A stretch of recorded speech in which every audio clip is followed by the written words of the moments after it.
Nah, ketika 5 langkah ini 1, 2, 3, 4, dan 5 ada pada RPP atau modul ajar yang Bapak Ibu buat, nah itu jelas akan mendapatkan penilaian yang bagus sekali, dan itu tentunya indikator utama pada dosen penilai untuk menilai persiapan pembelajaran pada uji kinerja.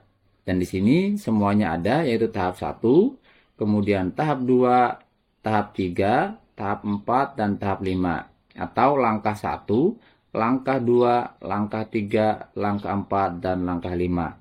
Assalamualaikum warahmatullahi wabarakatuh. Berjumpa lagi dengan saya, Kang Uye channel berbagi informasi, edukasi, dan tutorial seputar dunia pendidikan.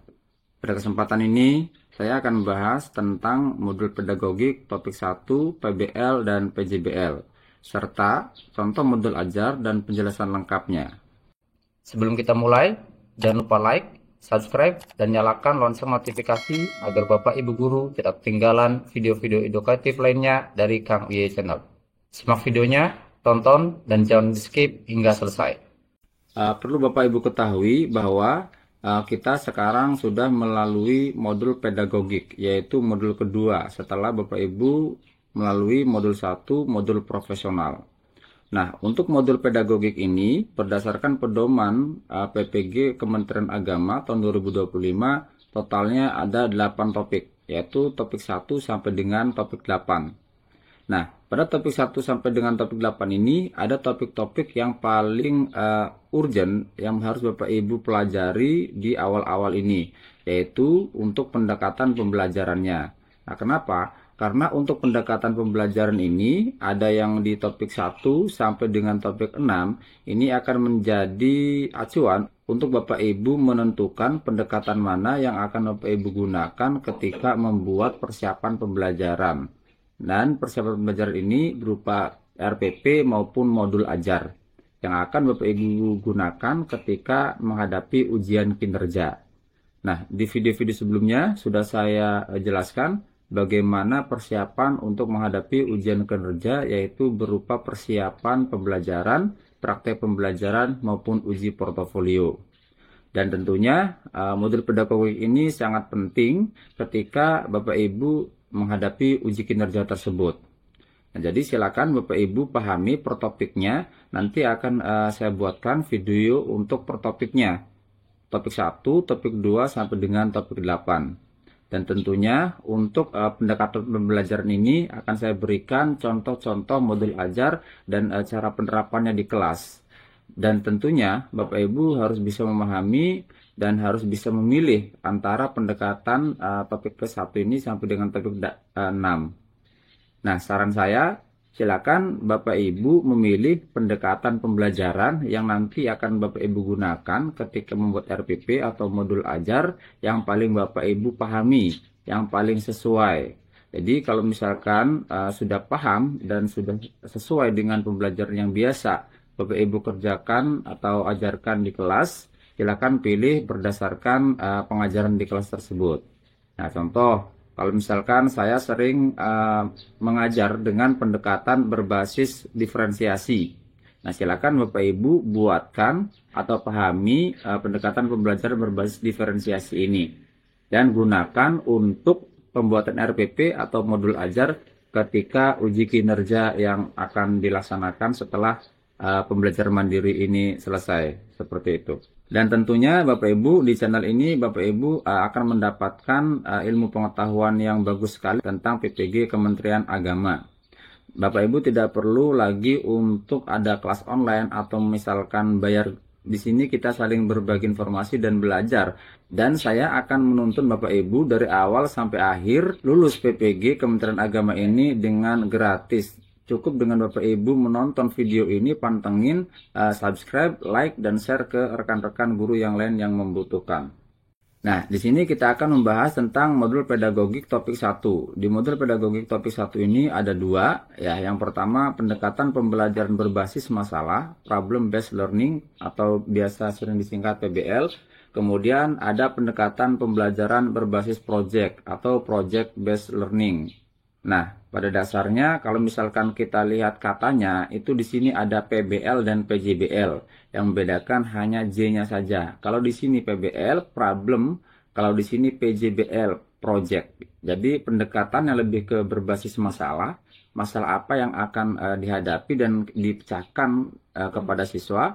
Kemudian kalau untuk yang kedua itu pendekatan pembelajarannya berbasis project. Jadi membuat suatu project dan apa yang harus dikerjakan untuk bisa mendapatkan project tersebut.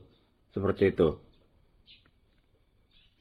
Nah, kita akan bahas satu persatu. Di sini saya akan membahas problem based learning terlebih dahulu. Pendekatan pembelajaran berbasis masalah atau problem based learning. Nah, konsep dasar PBL atau problem based learning di sini ada 5 ya. Yang pertama yaitu berpusat pada siswa. Siswa aktif terlibat dalam proses pembelajaran, bukan hanya menerima informasi secara pasif. Jadi ketika Bapak Ibu menyampaikan metode ceramah, metode apapun itu, akan tetapi ketika siswanya tidak aktif, berarti itu bukan problem based learning. Karena pada pembelajaran abad ke-21 ini dituntut untuk siswa bisa aktif dalam pembelajaran. Berikutnya masalah otentik, masalah yang disaji. Kemudian masalah otentik, masalah yang disajikan relevan dengan kehidupan nyata dan mendorong siswa untuk menerapkan pengetahuan mereka. Nah, masalahnya adalah masalah otentik. Artinya masalah otentik itu masalah yang benar-benar dihadapi ketika di kehidupan nyata mereka, bukan masalah fiktif atau masalah-masalah yang tidak pernah mereka hadapi. Kemudian pembelajaran kolaboratif. Siswa bekerja dalam kelompok dan untuk memecahkan masalah, mengembangkan keterampilan kerjasama dan komunikasi. Kolaboratif artinya bekerja sama, sama-sama bekerja, dan sama-sama belajar. Berikutnya yaitu fasilitasi guru. Guru berperan sebagai fasilitator, membimbing siswa dalam proses pemecahan masalah, bukan sebagai pemberi informasi tunggal. Jadi kita sebagai guru berperan sebagai fasilitator, pembimbing siswa untuk memecahkan masalah, bukan sebagai pemberi informasi tunggal. Jadi untuk siswa itu terlibat mencari dan memecahkan masalah, sedangkan kita sebagai guru hanya pemberi informasi untuk membimbing siswa memecahkan masalah tersebut. Berikutnya yaitu pengembangan keterampilan. PBL fokus pada pengembangan keterampilan berpikir kritis, pemecahan masalah, komunikasi, dan kerjasama. Lanjut, manfaat PBL atau problem based learning. Yang pertama yaitu meningkatkan pemahaman konsep. Jadi untuk PBL ini, siswa diharapkan dapat memahami konsep lebih mendalam karena mereka penerapannya dalam konteks nyata. Jadi lebih ke konteks nyatanya ya kalau problem based learning ini. Berikutnya mengembangkan keterampilan pemecahan masalah. Siswa belajar mengidentifikasi masalah, menganalisis informasi, dan merumuskan solusi. Jadi pada intinya mereka mengidentifikasi masalah apa yang dihadapi, kemudian menganalisa informasi dari masalah tersebut, lalu merumuskan solusi yang terbaik untuk memecahkan masalah tersebut. Lanjut lagi yang ketiga yaitu meningkatkan keterampilan berpikir kritis.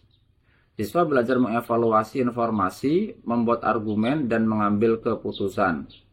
Jadi siswa dituntut untuk dapat mengevaluasi informasi yang mereka dapatkan, kemudian mereka evaluasi, kemudian diutarakan, lalu mengambil keputusan dari apa yang mereka dapatkan dari informasi tersebut.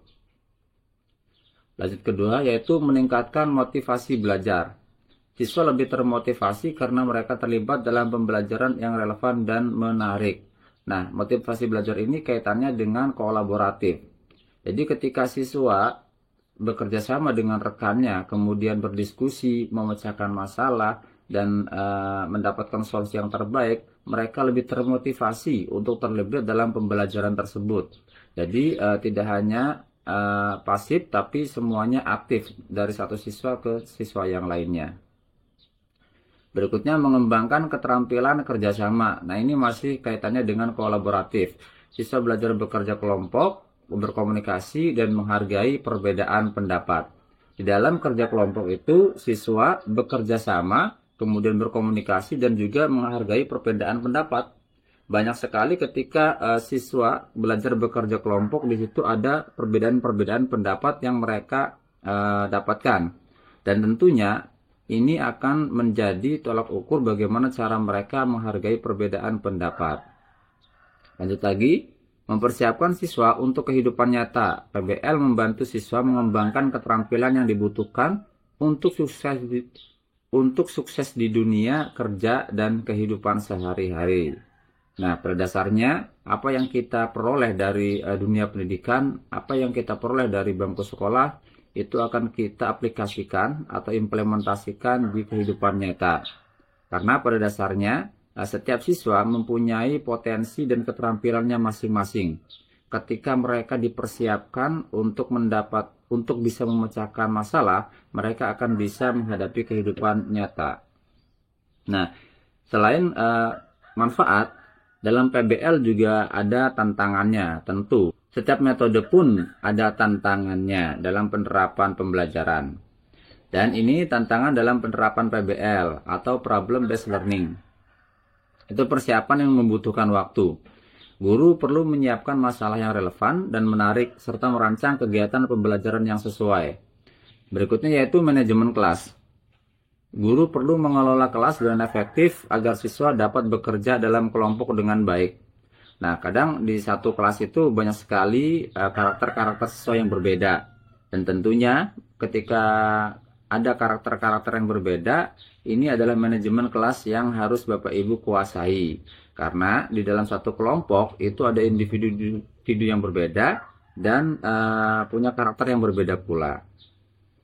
Lanjut, penilaian.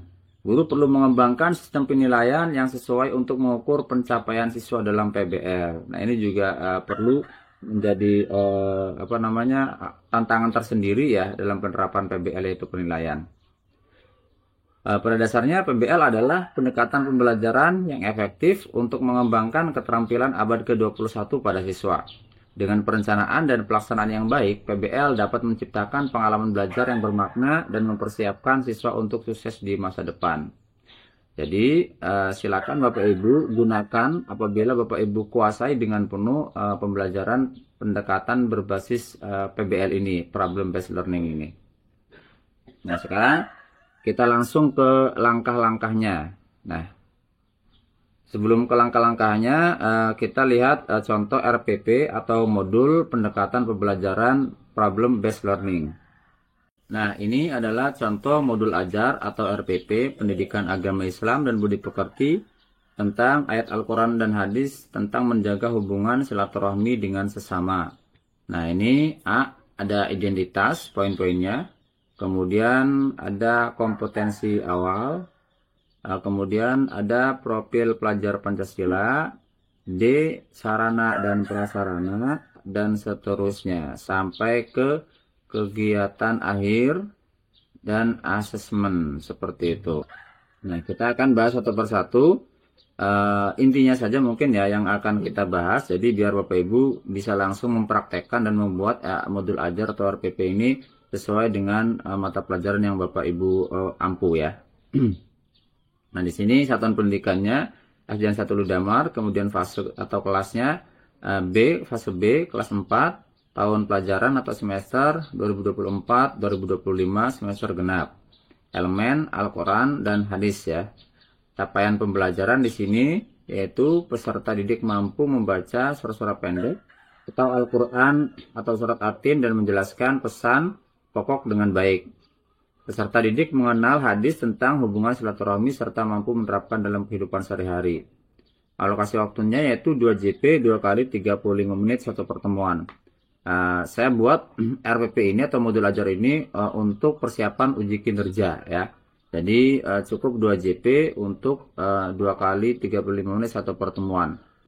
Karena pada juknis atau pedoman PPG dan jembatan Kementerian Agama tahun 2025 ini yaitu untuk persiapan pembelajarannya alokasi waktunya 2 JP atau satu pertemuan. Silakan Bapak Ibu sesuaikan dengan materi dan jenjang yang Bapak Ibu ampu.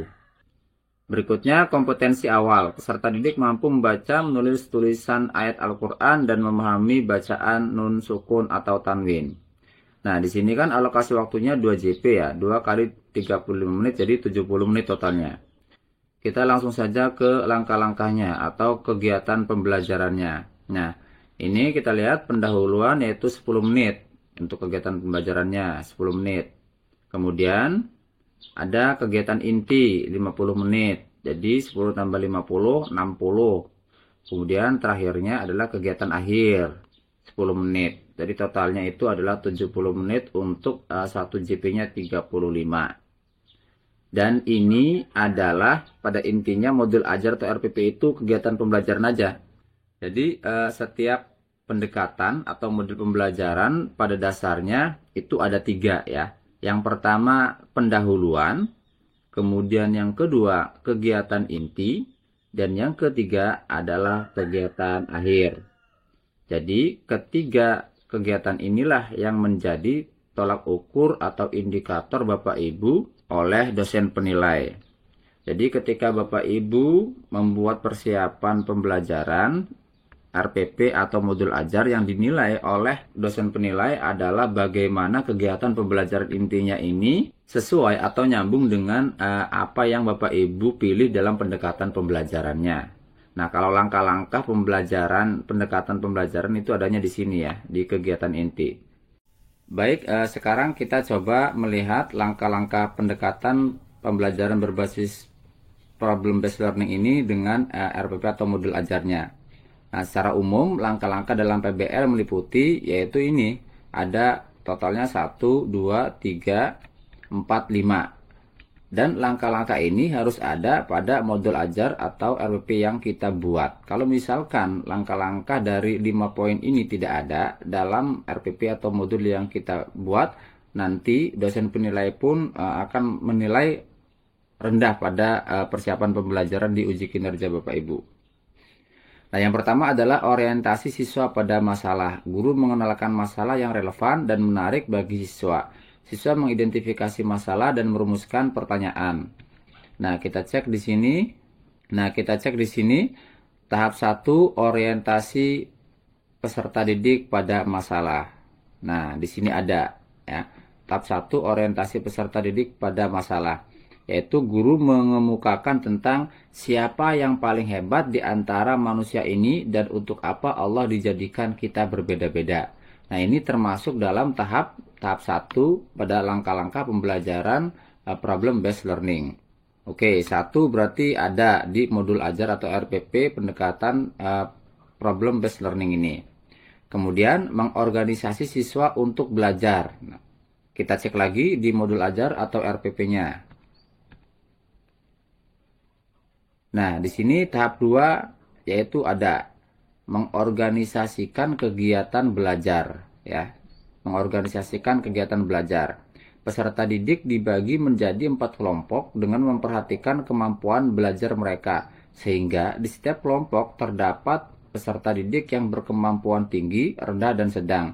Jadi mengorganisasikan kegiatan belajar itu Bapak Ibu membagi peserta didik atau siswa menjadi beberapa kelompok dengan kemampuan belajar yang berbeda-beda pada setiap peserta didiknya.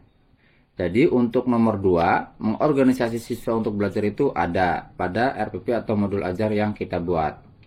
Nah, berikutnya membimbing penyelidikan individu maupun kelompok. Kita cek lagi di RPP atau modul ajar yang kita buat. Nah, di sini nomor 7. Kita cek ada tahap 3 ya, membimbing penyelidikan kelompok. Nah, di sini membimbing penyelidikan kelompok.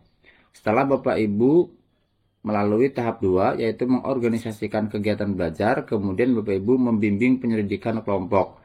Guru mengarahkan tugas diskusi kelompok. Nah, mengarahkan ya, di sini mengarahkan. Jadi membimbing penyelidikan kelompok itu adalah mengarahkan tugas diskusi kelompok. Menemukan pesan pokok surat Quran surat At-Tin ayat 1 sampai 8 dan membuat mind mapping dan paparan tentang materi yang dipelajari. Jadi untuk membimbing penyelidikan individu maupun kelompok ini ada juga di modul ajar atau RPP yang kita buat.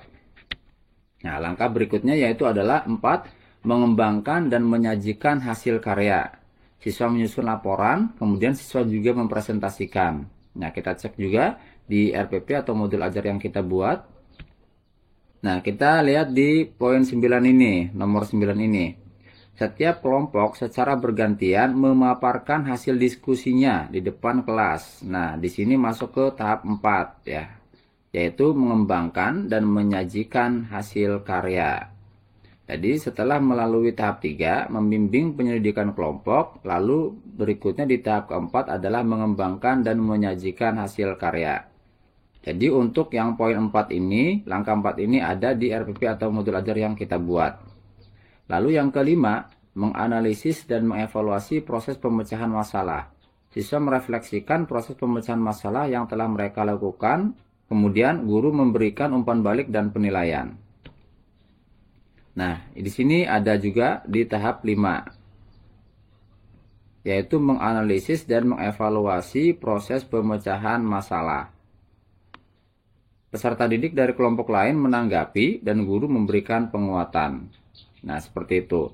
Sekali lagi, untuk langkah-langkah problem based learning ini yang terpenting itu 5. Ya, 5 langkah ini, yaitu orientasi pada masalah, kemudian mengorganisasi siswa untuk belajar, lalu membimbing penyelidikan individu maupun kelompok, kemudian mengembangkan dan menyajikan hasil karya, dan yang kelima, menganalisis dan mengevaluasi proses pemecahan masalah. Nah, ketika 5 langkah ini 1, 2, 3, 4, dan 5 ada pada RPP atau modul ajar yang Bapak Ibu buat, nah itu jelas akan mendapatkan penilaian yang bagus sekali, dan itu tentunya indikator utama pada dosen penilai untuk menilai persiapan pembelajaran pada uji kinerja.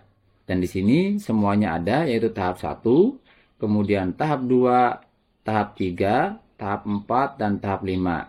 Atau langkah 1, langkah 2, langkah 3, langkah 4, dan langkah 5. Nah, langkah-langkah inilah yang akan dilihat oleh dosen penilai pada uji kinerja persiapan pembelajaran Bapak Ibu.